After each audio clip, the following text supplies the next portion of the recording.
Magandang araw po sa inyong lahat. Welcome po sa Juan Katawa. Nadine Lustre, biglang kinumusta ng anak ng isang kilalang singer ngayon. Kilalanin po natin. Bali, alam naman po natin na maraming kakilala po si Nadine Lustre sa showbiz industry. Pero ito pong kumumusta po sa kanya ay talaga pong kilalang kilala po yung ama niya. Okay? Na kung saan ay sikat na sikat po sa programa ng ASAP. Okay?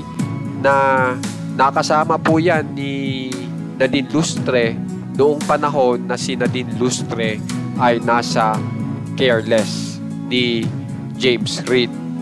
Na nakakagulat nga po na meron pa rin po silang ugnayan sa bawat isa nitong nangamustang kaibigan ni Nadine Lustre.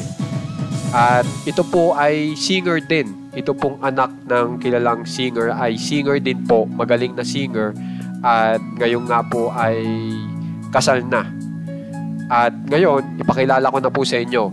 Siya po ay anak ni Gary Valenciano na si Kiana Valenciano. Okay? Na meron po silang magandang relasyon ni Nadine Lustre hanggang ngayon.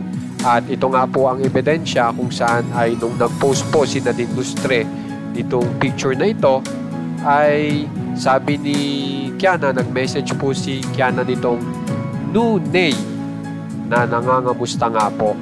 So yan po ang magandang samahan nitong dalawa. At guys, kung gusto nyo nga pala pong ma-update sa mga famous celebs ng Pinas ngayon, alam niyo na pong gagawin, subscribe lang po kayo sa ating channel na Juan Katawa. Maraming salamat po.